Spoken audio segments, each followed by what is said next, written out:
今天我想要评价腾讯制作的3体电视剧。在我看来，这个电视剧有很多压力，是因为原著的那么的受欢迎，不仅得了雨果奖，还是以第一部非英文小说获得这个奖。所以全球的3体粉丝对它有很高的期待，不知道电视版本能不能满足我们粉丝的期待啊？那我们来看一看吧。Yes, today we are going to be reviewing this new adaptation of the bodyproblem, which is an absolutely fantastic sci-fi TV series. It's incredibly good at creating a foreboding sense of claustrophobia, anxiety, and paranoia, and it's incredibly well-rounded in that its scripting is fantastic, its sounding is fantastic, its visuals are fantastic. Really, the core elements of any great television program, 三体 3-body, this version of it, has a very strong showing. It is not, however, a perfect show, and I do have some very key criticisms of it, but overall, I really enjoyed it, and this is coming from somebody that considers themselves to be a fan of the original book series. So without further ado, let me get into commending what I really liked about this new version of the three-body problem. Let's go. One of the things that I first noted and thought was exceptionally impressive was the TV show's ability to create a sense of claustrophobia, and it did this through a range of different TV production tricks and techniques. So for example, in the first 10 episodes, you're introduced to one of the main characters, a scientist called Wang Miao, who in front of his eyes there is placed a countdown timer. Now, as you can imagine, this would be incredibly distressing. Your eyesight is one of the things I think that humans value most, and any fear about something touching your eyes or having an operation on your eyes or influencing your eyes seems to be that much more abstractly scary to a human. So the fact that this main character has a timer in the mainstay of his vision is quite an upsetting phenomenon. But it's difficult, I think, within a TV show production to really display that. However, this TV show uses a combination of camera tricks where you're able to feel like you have the same sense of claustrophobia, that this impending doom is coming into you. You're in small spaces. You can't get the timer out of your eyes. You're worried about where it's come from. You have no sense of how to resolve it, which the main character in the show is feeling. I feel like as an audience member, you feel that as well. The camera shots are very close in, and they're frequently changing. Equally, I've got to say the soundtrack is perfectly matched to the sense of emotion of the main character. You really get a sense in those first few episodes of just how distressing this is to Wang Miao, and how distressing it might be to you if you were there living through the same experience. I really can't emphasize enough the foreboding sense that the TV show is able to create. It really does feel unsettling, and add to that other plots of the story being that leading scientists across the world are mysteriously committing suicide, that one of his close scientist friends, a female, has committed suicide, and his interaction with her fiance, and how the palette of colours across the environment is very dark and foreboding, and the visuals as he's walking throughout the street, they're not calming whatsoever, they are distressing, and all of these work together, the camera shots, the soundtrack, the palette of colours, his relationship with this fiance, the scientist dying everywhere, to create such a sense of distress that you feel you can relate to this leading character, Wang Miao. Even in the shots where it shows him communicating with his family, with his daughter, there's a real sense of like, you understand that he cares for his family, but he has this activity phenomenon happening and he can't share it with them. It just feels so visceral as a feeling. I feel like the absolute epitome of this sense of anxiety and foreboding is the scene in episode 2 where he's in his own darkroom and he's producing the photos that he's taken that have got the timer on, and the whole scene is red in order to allow the photos to develop, and he's putting them up against the wall and you can see the timer on it, and he's scribbling notes everywhere. I think this scene is the absolute climax and perfection of all these different techniques intermingling to give you a real sense of like, what the fuck is going on. The second thing I really note about this TV show is just how incredibly well-rounded it is in its production. Now, what I mean by that is the facets of a TV show that decide whether it's enjoyable for the viewer are not just limited to, is it a good story? Modern TV productions are so much more complex than that. It's not just like I am now sat in front of a camera talking. There's sound engineers, there's special effects engineers, there's script writers, there's editors, there's numerous different facets of a TV production. And I think this show was really well-rounded. Some critiques that I've got of other Chinese TV programs that I've seen before is they may only have an outstanding area in one of these facets and they might be let down by some of the other. So for example, if the sound of the show isn't particularly well chosen or well edited, it doesn't emphasize the story, and it doesn't take the opportunity to make the viewer really resonate with, even if the story is very interesting, they can't resonate as fiercely, as emphatically as what they might do if the sound was really good. Now, this show I think is excellent in all areas, but one area that I really wanted to point out is I thought the backing soundtrack was fantastic. It really at times reminded me of a famous movie from the West called Get Out, which is a horror, and it has these kind of very big, thought-provoking backing sounds that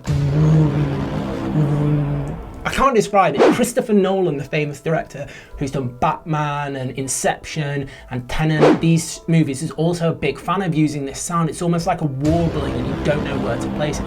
That was fantastic. But at other times, the show also used really beautiful music that wasn't scary, that was opulent and enlightening and matched the scene. And I thought in almost every scene, the choice of song was really perfect for the show, and it really did increase the enjoyment that I had, because it increased my engagement with each show. Whether it was supposed to be an anxiety-filled scene, whether it was supposed to be an uplifting scene, whether it was supposed to be a scary scene, a fighting scene, these types of things. So I want to pay massive credit to the sound engineers and the people that were choosing the music that goes behind the show. Thirdly, I just want to talk about how interesting yet novel the story is. This is more praise for the author Liu Cixin, because obviously he's written the content that allows this TV show to be made. But what I find absolutely fascinating is, and this is quite an abstract cerebral thought, is when I've read books when I was younger, when I was growing up, you know, I've read a wide range of Western literature, whether it's Dune by Frank Herbert, the canonical sci-fi text, whether it's The Forever War by Joe Haldeman, another incredible sci-fi book, or whether it's a range of different stories, you know, Harry Potter or the Bible, or it's Shakespeare, Charles Dickens. Western stories, as they should, come from a similar understanding of the world, and so often the tropes and the characters, although there's difference in variance, obviously a character in Harry Potter is not the same as a character in Shakespeare, they come from the same core philosophical understanding of the world, which is obviously influenced by the Roman Empire, by the Greek Empire, the effect that Christianity has had on Western society, and the way that we view the world. And so often when you watch modern stories, although they can be fantastic and they can be novel themselves, creatively, because at the very, very, very core, they're starting from the same base, I feel sometimes there's an ability for me as somebody that is a Westerner, that I understand what's coming. I often understand like the nature of the character before I've even met them, because it's copying a similar trope that's already been done. What I always find fantastic about exploring Chinese worlds, whether that's Sangguo Yanyi, whether it's the beautiful films of Zhang Yimou, whether it's a range of different literature or online comics or TV shows, is I feel like the characters feel so novel to me, feel so interesting to me. Like the historical references that the shows draw on, whether that's different understandings of monsters or demons or heaven and hell, or like how societies need to interact, or what's honorable within a society, how war is played out between different empires, what's honorable between two different empires fighting each other, peace and unification, and the position of an individual within a society. These all come from a completely different historical underpinning. So for me, when I watch Three Body Problem, it's so strange, it's so novel, it's so unique, it's so new to me. The story is just so engaging. When he goes into the video game and he's meeting all of the historical characters and there's different eras, and I can remember when I read the book as well, chapter to chapter, it felt so jarring, and I mean that in a positive sense. It wasn't a smooth read for me where my brain was just able to understand it from start to finish, and I felt like there was a smooth alignment and process of chapters. It was like biting off a new piece of entertainment, and that is really, really, really enjoyable. It's one of the things I've enjoyed most about learning Chinese. Is I feel like you come to this whole new world of literature and entertainment and concepts that as an adult you've never really even touched on before. Because like I say, when I view new Western things, I feel like it's almost it's a little bit old, I've already read all of this. But every piece of content that I come to in China, because I didn't grow up speaking Mandarin, it's something I've learned as an adult, I can come to it with an adult's perspective, but with the excitement of a young child, you know, looking out on the world with fresh eyes. And Three Body Problem really encapsulates this for me. Like the concepts that he is able to touch upon are so interesting and novel. One of which is really surprising that I think that a large mainstream audience would find interesting. So that is physics. The amount of physics concepts and scientific concepts that the show and the book touch on, and for them to still be interesting and relevant to the storyline, I feel is exceptional. I'm not somebody that has a scientific background. I'm not somebody that has an appreciation of physics. And I would say normally, if you look at any mainstream show, it's not typical that they overfill it with scientific concepts because it turns a mainstream audience off. Yet this show, and admittedly it is a sci-fi, so there is more room for science, this show was really great at being able to put in ideas of physics concepts and yet still keep it engaging. Not even keep it engaging, they blessed it, they made it even better. Like, I love the idea that the physics within the game world is completely different. I loved it, the scene where he was playing pool with the fiance of the recently deceased scientist, and they were talking about, yeah, but what if physics did this? Also, let me just add, I think they're really difficult things to capture via a TV show. I think if you put them in a book, it's easy for a reader to use his imagination to try and put them within his mind and understand this. But when you actually have the difficult task of putting them within a TV show, so you've got to show the exact visual of what the book is trying to describe, I thought the show was really good at capturing that, because some of it's really complex and out there and abstract, that to put it on a TV show, it's almost like it's always going to fail what we would be able to imagine in our mind, right? But it didn't. I thought it captured it really well. I feel like the best example of that is the concept of the dehydrated bodies. I cannot tell you how fucking weird I found that when I first saw it on this TV show as well. Like, conceptually, I don't think if I sat down to write a sci-fi novel, I would ever even think of that as an idea. And when you put that within the scope of it's within the game, and the reason that they're dehydrating is because they want to make a passage of time through the chaotic era so that they can live through to the peaceful era so that they can continue expanding and building society. That to me was just like, maybe it would happen in Western authorship. Maybe a Western author would be able to write something like that. But it felt like it had such a external, alien feeling to it, to me, because it was written from the perspective of a Chinese author, that I just thought that that was like really a great example of a trope or a story plotline that I didn't expect coming. And it is just so cool as an idea. Next, I want to talk about the acting, which I thought was really, really fantastic. I've got to admit to you, on my first viewing of Wang Miao, I don't know why, judge me if you want to judge me, but I didn't like the look of the character. My first instinct was to just be off-put by the look of the character, but my God, was I absolutely wrong about that actor. Don't judge a book by its cover. The whole show is pinned upon his performance, and my God, his performance was so exquisite. I can't speak better of it. I think the interaction between himself and Shi Qiang, the police captain, is like the fundamental block of why this show is so outstanding. Shi Qiang, by the way, can I just say, I love that guy as an actor. I can't remember his name, but he, for me already, because I've watched Sanguo Ye, was Liu Bei and the modern version of it. I've also recently watched a program on Chu Han Zhizheng, and in that he performed as Qin Shi Huang. So like, I already have a familiarity with this actor. And at first I was kind of like, oh God, it's kind of bad that he's the captain for me, because I've already seen him in very regal roles. Right? I've seen him as Liu Bei. Well, Liu Bei fundamentally at the end of his timeline, he self-proclaimed himself as the emperor. And obviously I've seen him as Qin Shi Huang, who is the first emperor to unite China. So I've seen him in very like emperor roles. So to see him as this kind of police officer that smokes and doesn't really follow the rules, but he gets things done,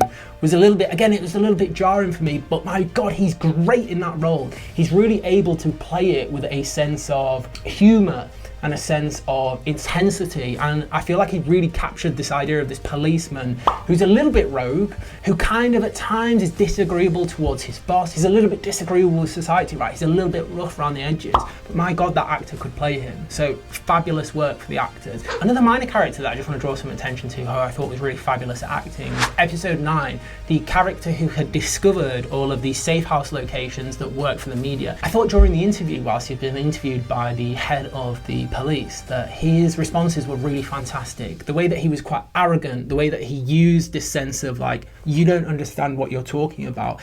If anything, I'm interviewing you. You're not asking the right questions.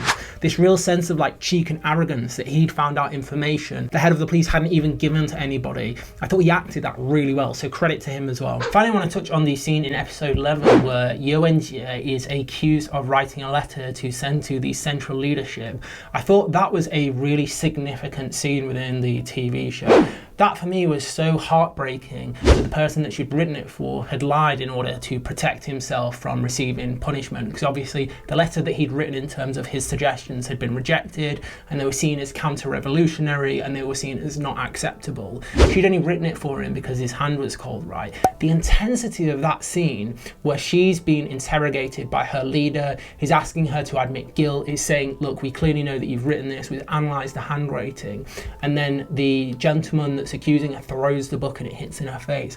That for me was really upsetting to watch. It was really unsettling, but I'm not saying that as a criticism, I'm saying that was really powerful. It left a really indelible mark on me. And I think it also touches upon why the three-body problem has so many facets of it that are interesting. It is one of the only famous literary examples I know that touches on this period of time. Now, I don't want to talk about this period of time for too long because I don't feel it's my place to talk about it. But seeing this scene and the emotional impact that it had on the characters within the scene and on me, and the sense of failure at that time of society to do right by Year Wins Year because of these accusations, I really felt that there was a real sense of tragedy and sorrowful that this fantastically gifted physicist was being wasted and being accused unfairly by her comrade. Okay, so I have spent the majority of this video praising the three-body problem. It was a TV show that had huge pressure on it. It was working from source material that was record-breaking. Three-body problem was the first science fiction book to win the Hugo Award that was not written in English. Now, this is an incredible feat, but when you understand it's from a Chinese author making a splash in what is predominantly a Western-dominated award and a Western-dominated field, you just realize just how big this was. So the TV show, to stand on the book's shoulders, it needed to stand tall, it needed to stand high, it needed to be a well-produced, well-funded, well-written, overall quality TV show. This was an opportunity for a Chinese domestic production to create a show that could be globally popular. So there was huge tension, huge pressure, huge amounts of expectation on its shoulder, and fundamentally, I think it's achieved this. However, it does have flaws. It does have serious flaws in my mind, and I want to talk about them, and I want them to be frank, because I don't just want to give praise to a TV show where I do think it has some flaws. So the main flaw that I want to talk about, and to be honest, it's a flaw from my perspective as somebody that's watched some Chinese TV shows. I'm not going to be as experienced as yourself, probably a Chinese viewer that has watched a whole host of different TV programs, but as a Westerner I am. You know, compared to other Westerners, I've watched so much more Chinese TV. A pivotal flaw I feel in Chinese television production is bloat. It is bloat. Now, what I mean by that is the series are too long. They put too many episodes into series. Now, Three-Body Problem as a 30-episode TV series is actually quite short for a Chinese domestic TV show.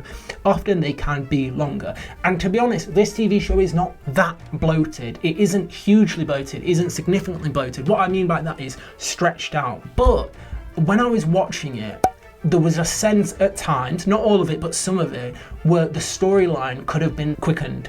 They didn't need to include certain scenes, or certain scenes didn't need to be so stretched out. You could have encompassed what the author was trying to say within his book in a quicker fashion that was more appropriate for a TV show. Now, I'll give you a comparison. A recent show, Squid Games, a Korean show that was superbly popular. There was no part of when I watched that full TV series where, let's say, 30 seconds passed and I thought, oh, that was a little bit boring, or that was a little bit slow paced, that wasn't very dynamic. I'm not entirely sure why that was placed in there, or that could have been shorter. I did get that maybe once per episode in this TV show. So I do think there is still work to be done on Chinese TV shows having a shorter episode length. You really, I think when you're editing these TV shows, you need to be really harsh. You need to be really, really harsh and cut out any things that you don't think are absolutely necessary. Now, you might be able to say to me, there might be some explanation of why it is that you think Chinese TV shows are bloated. I know, for example, advertisements play a huge role. Often TV shows are designed to fit on television, so they can have advertisements within. Advertisements are the underpinning of how the shows finance themselves, so of course there has to be some sort of flexibility. You might also disagree with me and say you didn't think the show was bloated, and I want to reiterate, I'm not saying the show is significantly bloated, but I'm saying it is a minor issue. It is slightly bloated. I do think it could be shorter or more dynamic. The second criticism I want to raise, and unfortunately again it's a wider criticism of domestic produced TV shows or entertainment or films, is there are still major issues with dubbing within the TV show. Now I know that that is due to the nature of domestic production, has to go through a process of censorship afterwards, has to go through a process of filtration where an editorial body will come in and look at the content and determine actually we don't want a certain segment to be worded in that way. So in post-production they've got to re-record the audio.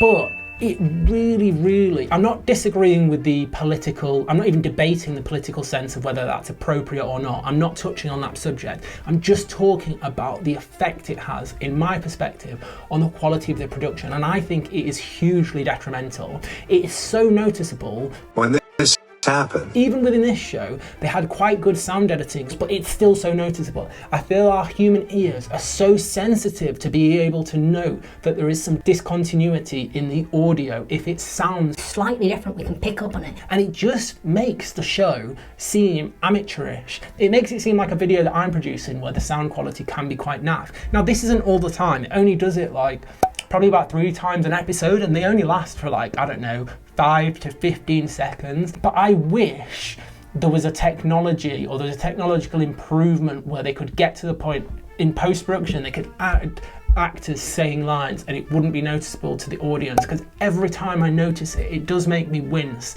And it just does not happen in other TV shows that do become globally successful. And my fear is this is a fantastic TV show would never get the praise that it perhaps deserved globally, because global audiences have the expectations that they don't want to hear that. That is just my thoughts. Right, well that wraps up my review, and the most important thing is, was this new production of the bodyproblem able to stand tall on the shoulders of the original novel, which as we said was record-breaking in that it was the first non-English fiction to win the Hugo Award, a huge achievement. But was this TV show able to replicate that? Well, I can confidently say it can. I can confidently recommend it to you, and I can confidently recommend it to my British friends. It is a fantastic show, and I'm really thrilled that it is, because I feel a sense of pride, right? You never want to see literature that you enjoy brought to life on the TV screen, brought to life on the movie screen, and it be a disappointment, and this certainly isn't. Now, admittedly, I will admit, I will hold my hands up and say I've only watched to episode 12. That is still quite a significant amount of time. I apologise, I'm a busy man. I'm hoping to watch all 30 episodes, and when I do, I will be able to post a final review on it. So yes, I have only watched a short amount of it. I will say, however, I'm super